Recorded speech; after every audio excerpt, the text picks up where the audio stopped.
It's all unfolding in divine order. By now you should be affirming that everyone you need for this journey of yours will show up, and that they'll be perfect in every way for whatever needs you have at this time. Furthermore, they'll arrive at precisely the right moment. In this play called your life, it has all been perfect. Your ex-spouse showed up at just the right time when you needed to create those children you love so much. The father who walked out on you so that you could learn self-reliance left right on time. The lover who abandoned you was a part of this perfection. The good times, the struggles, the tears, the abuse, all of it involved people coming into your life and then leaving. And all of your tears will not and cannot wash out one word of it. This is your past, and whatever your energy level at that time, whatever your needs, whatever your station in life, you attracted the right people and events to you.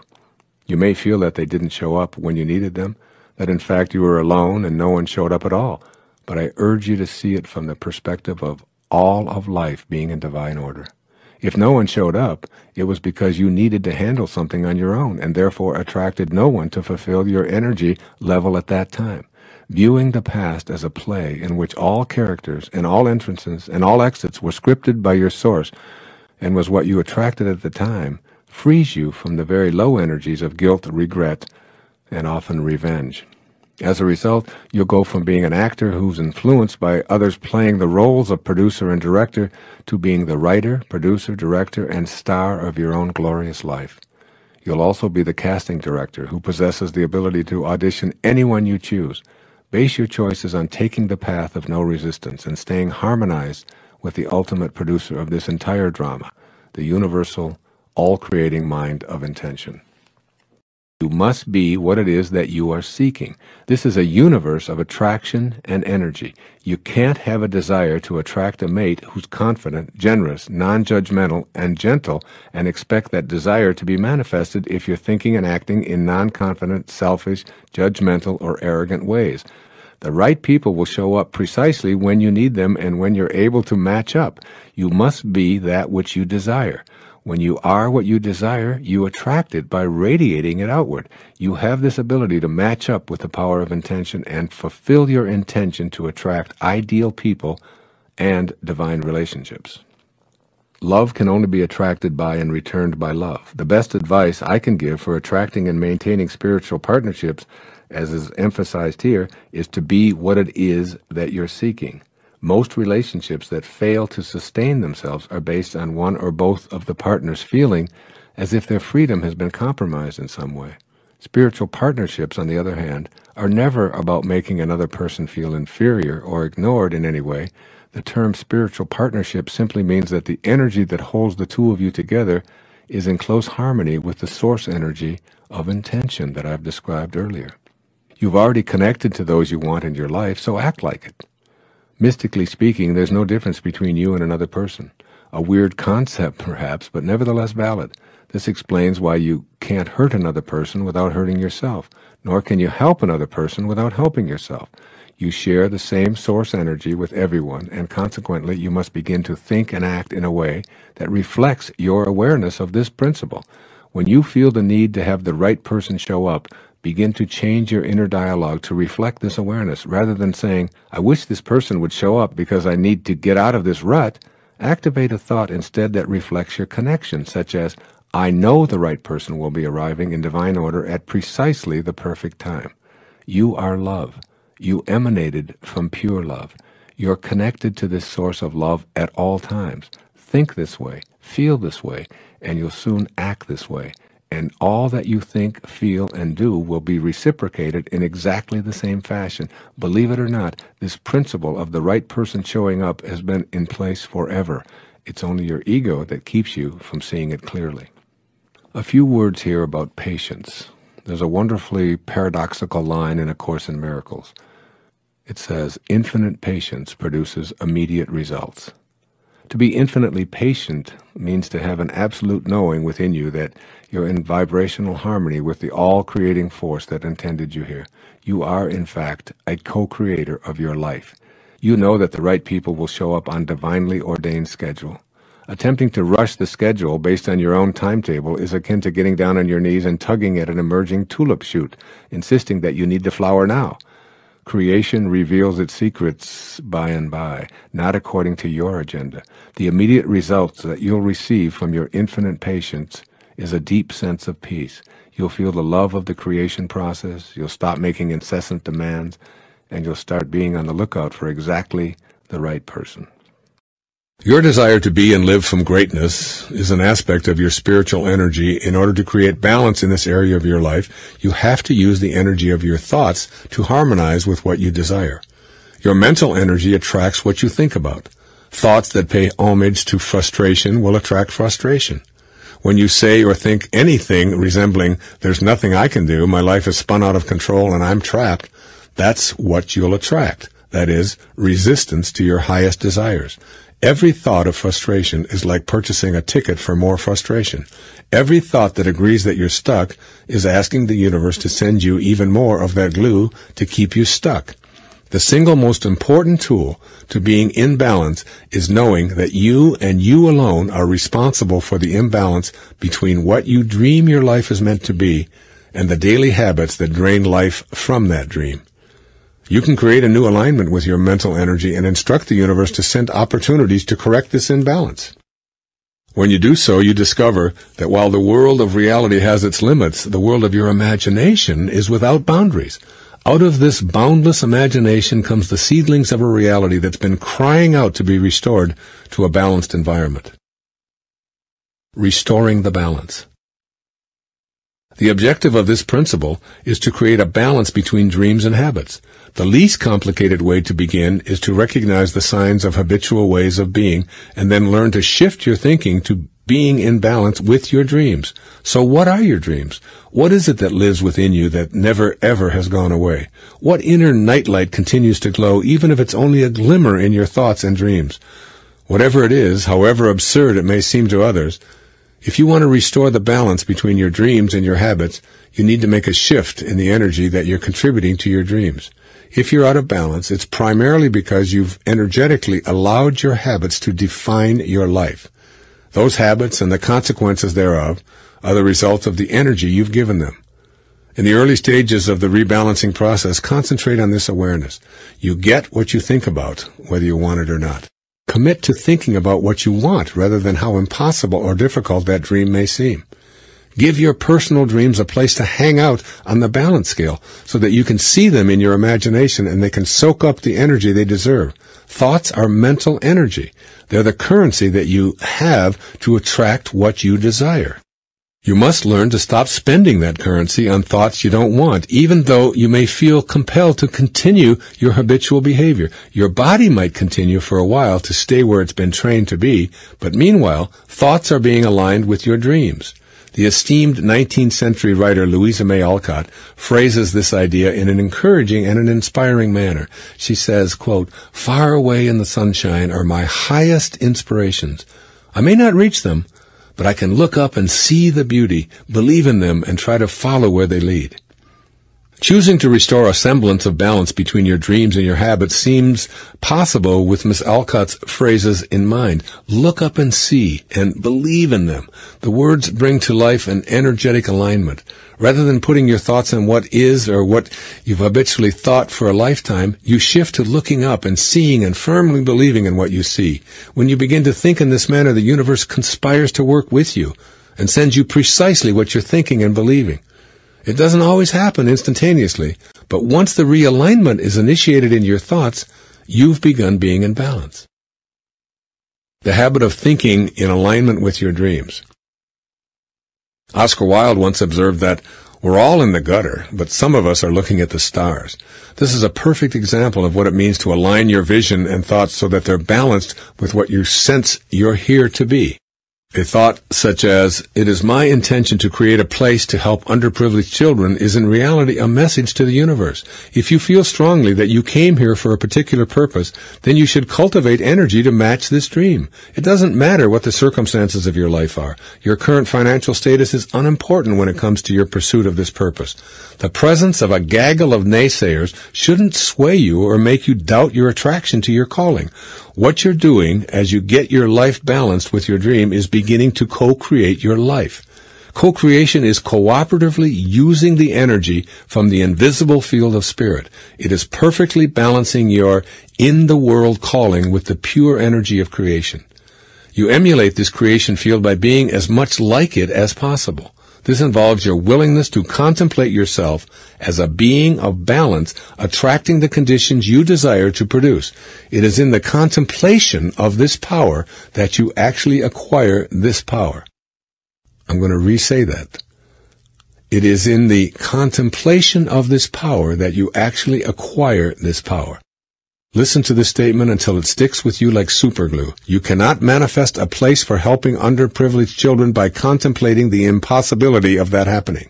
Even if you're in the gutter, you have the option of looking at the stars. This means thinking star thoughts and rejecting the weight of those that attract the gutter. Your balance point is a certainty that you affirm with thoughts along the lines of, I know it, I desire it, it's on its way, nothing can stop it, and there's nothing for me to be upset about. This alignment will completely turn your world around. The universe is based on a law of attraction. You begin seeing the universe conspiring with you to attract the right people, the right finances, and the seemingly synchronistic events to turn your dreams into reality here and now. When you're balanced with thoughts of deserving this cooperation from the world of spirit, you actively engage in bringing it about. You're enjoying the lightness of being in balance with the creative energy of life. It's no longer possible to sit around complaining or feeling frustrated. You are energized. Why?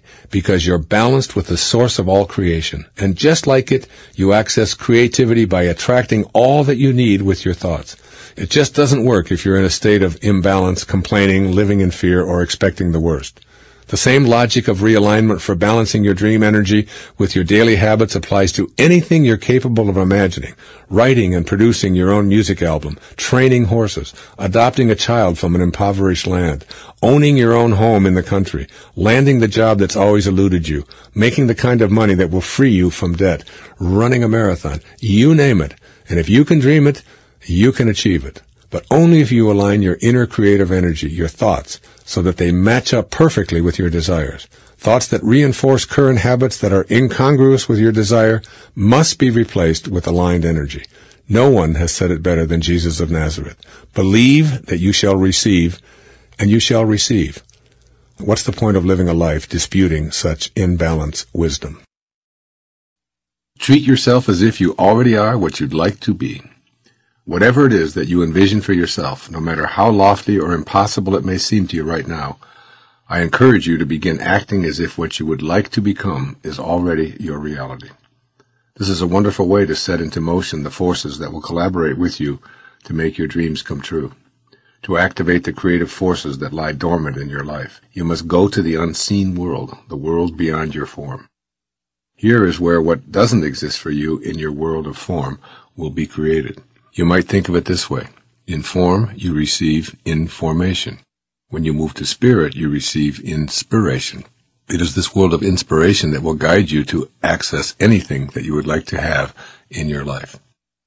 What it means to become inspired. Some of the most significant advice I've ever read was written more than 2,000 years ago by an ancient teacher named Patanjali. He instructed his devotees to become inspired. You may recall that the word inspire originates from the words in and spirit. Patanjali suggested that inspiration involves a mind that transcends all limitations, thoughts that break all their bonds, and a consciousness that expands in every direction. Here is how you can become inspired. Place your thoughts on what it is you'd like to become, an artist, a musician, a computer programmer, a dentist, whatever. In your thoughts, begin to picture yourself having the skills to do these things. No doubts, only a knowing. Then begin acting as if these things were already your reality. As an artist, your vision allows you to draw, to visit art galleries, to talk with famous artists, and to immerse yourself in the art world. In other words, you begin to act as an artist in all aspects of your life. In this way, you're getting out in front of yourself and taking charge of your own destiny at the same time that you're cultivating inspiration. The more you see yourself as what you'd like to become, the more inspired you are. The dormant forces that Patanjali described come alive. and you discover that you're a greater person than you ever dreamed yourself to be. Imagine that. Dormant forces that were dead or non-existent springing into being and collaborating with you as a result of your becoming inspired and acting as if what you want is already here. By having the courage to declare yourself as already being where you want to be, you will almost force yourself to act in a new, exciting, and spiritual fashion. You can also apply this principle to areas other than your chosen vocation. If you're living a life of scarcity and all of the nice things that many people have are not coming your way, perhaps it's time to change your thinking and act as if what you enjoy having is already here. This doesn't involve deception, arrogance, or hurting others. This is a silent agreement between you and God in which you discreetly work in harmony with the forces of the universe to make your dreams become a reality. This involves a knowing on your part that success and inner peace are your birthright, that you are a child of God, and as such, you're entitled to a life of joy, love, and happiness. In your relationships with your lovers, co-workers, and family, act as if what you would like to materialize in those relationships is already here. If you want a sense of harmony in the workplace, maintain a clear vision and expectation of this harmony. Then you're out in front of your day, seeing 5 o'clock arriving peacefully for everyone when it's still 7:30 in the morning. Each time you have an encounter with someone, your 5 o'clock vision pops into your head, and you act in a peaceful, harmonious way so as not to nullify what you know is coming. Furthermore, you act toward everyone else as if they, too, are all that they're capable of becoming. These kinds of expectations lead you to say, "I'm sure you'll have everything ready this afternoon," rather than, "You're always late with everything, and I wish you'd get on the ball." When you treat others in this way, they also fulfill the destiny that you've reminded them is there for them. In your family, particularly with your children, it's important to always have this little thought in mind. Catch them doing things right. Remind them often of their inherent brilliance, their capacity for being responsible, their innate talents, and their fantastic abilities. Treat them as if they're already responsible, bright, attractive, and honorable. "You are so terrific. I'm positive you'll feel great about your interview. You're so smart. I know you'll study well and do well on that exam. You're always connected to God, and God doesn't do sickness. You're going to feel much better tomorrow at this time." When you act towards your children, parents, siblings, and even more distant relatives as if the relationship was great and was going to stay that way, and you point out their greatness rather than their goofiness, it is their greatness that you will see. In your relationships to your significant other, whomever that may be sure to apply this principle as frequently as you can. If things aren't going well, ask yourself, am I treating this relationship as it is or as I would like it to be?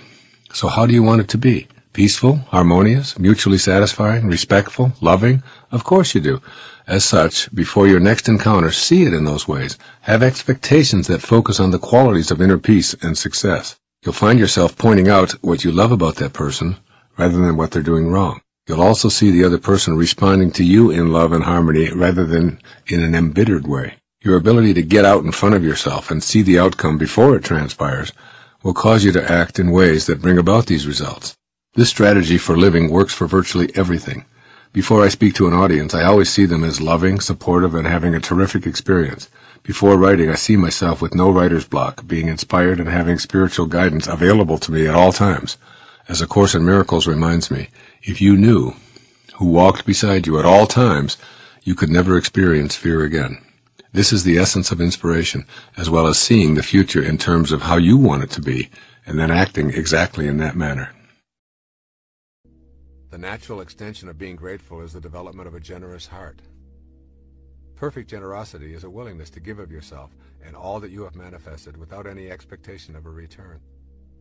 Manifesting is about connecting to the universal spirit, which is infinite and abundant in supply. Manifesting is not about seeing neediness in yourself, but is rather about feeling complete with that radiant abundance. It is concerned with unconditional love and attracting that abundant love to your individual life. When you feel the presence of that abundance, your feeling of gratitude will push you in the direction of generosity. It is in the expression of your generosity that you will feel most connected to the unconditional love of the universal spirit. The more you feel a desire to share what you receive unconditionally, the more you will experience it flowing into your life. Generosity and self-liberation go together. Generosity is helpful for your own liberation in that it teaches you about the inner quality of letting go. Letting go and releasing your attachments are the most freeing things you can do to liberate yourself from the ego. A need to hang on to things and money you receive arises out of an inner sense of incompleteness. Practicing generosity aligns you with your sense of completeness and love. Generosity extends to more than simply sharing your material possessions. Generosity includes offering kindness, care, love, and nurturing. Furthermore, the spirit of generosity can and does ultimately relate to how we treat ourselves. If you have a generous heart that has no qualms about giving, you will treat yourself lovingly and will nurture yourself without feeling any sense of guilt. Thus, giving and receiving are really the way the universe works. Every single time that you take in a breath and then exhale, you are engaged in a process of giving and receiving that is vital to the material and spiritual world. With each inhalation, you take in the oxygen and nitrogen you must have to exist.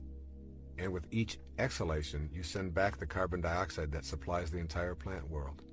The cycle of generous giving and receiving is exactly the same as the very act of breathing.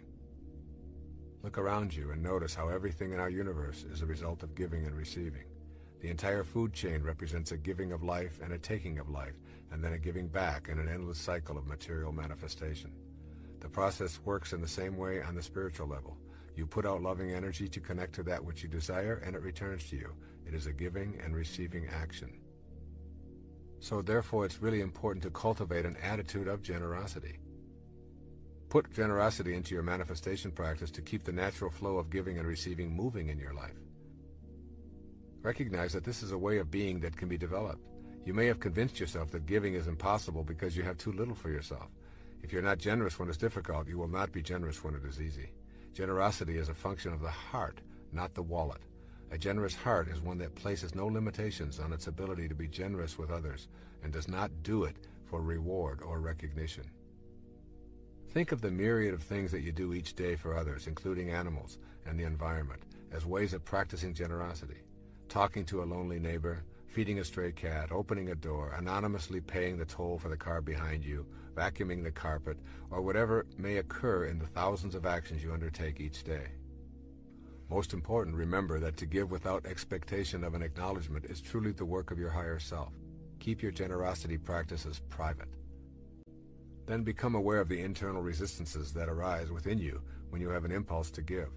Your fear of not having enough for yourself and your family, your doubts about whether others are truly needy, the fact that others won't appreciate it anyway, are impulses that you need to honor as valid. All of these inner doubts and fears should be examined without judgment. And then give yourself designated times and periods of time to practice being generous, particularly in offering service or in giving of your time. Sometimes I notice my young son out playing soccer by himself, wishing in his heart he had someone to play with. I remind myself to forget about the zillion things I have to do, my state of fatigue or whatever, and I designate the next several hours to simply sharing my time with him, something we both love. Practice being able to receive. Accept help when others offer it. Allow others to do for you without feeling embarrassed or without feeling that your independence is threatened. If you turn off the receiving side, you cut the natural flow of energy, just as if you turned off the giving side. Receiving is very much a component of the spiritual practice of manifestation, and you can work at allowing this into your life with gratitude and love. Furthermore, practice giving just a bit more than you think you can, and a bit more than your own comfort level allows. Whatever you have convinced yourself is the limit of your generosity, try going beyond it. You also can practice a little bit more generosity with your own self than you are normally accustomed to. Order the item on the menu that costs more, or give yourself a few extra days on your vacation trip, or allow yourself the luxury of a body massage or a facial. Extend your generosity into service as a way of life. Our encounters and relationships are a central influence on ourselves and each other. Service is a word that is not commonly thought of as part of our ordinary relationships, yet service simply cannot be separated from relationships. When you cultivate an attitude of gratitude and generosity, you will find yourself wanting to be in the service of others. You will find it natural to extend that which you receive into the service of others as well. If you receive a great teaching, you will want to teach it to others. If you receive love, you will wish to extend that love unconditionally outward. Your relationships will automatically be felt as gifts for the service of others. When you contemplate the purpose of your life in the material plane, you will discover that the only thing you can do with your life is to give it away. You cannot lay claim to anything. It is all transitory. You will find your purpose and your strength when you see that you are in a relationship with all other living things, and that you are purposeful and peaceful when you serve in some capacity. It is out of this state of recognizing our fundamental interconnectedness that we realize we are all in a constant state of service to each other. It is this awareness that you want to keep uppermost in your mind as you generate this principle of spiritual manifesting. Service, at its very basic core, is an inner choice to offer a helpful and healing attitude to others as well as to ourselves. A natural outgrowth of feeling grateful for our daily life manifestations is experiencing the inclination to be generous. What goes around truly does come around.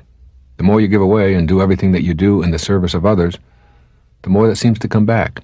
The cycle of real magic takes root. This lesson of prosperity applies to all fields of endeavor.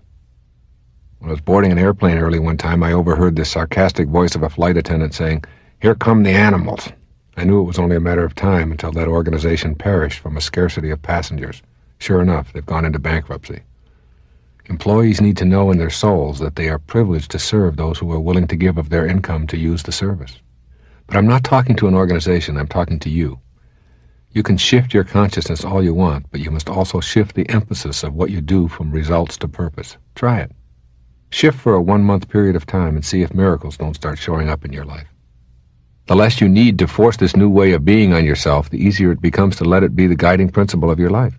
It is about allowing your natural self to flow peacefully and knowing your bliss comes from giving and not getting. Letting yourself just flow is a concept you will want to become quite familiar with as you begin to allow the prosperity that you desire in your life.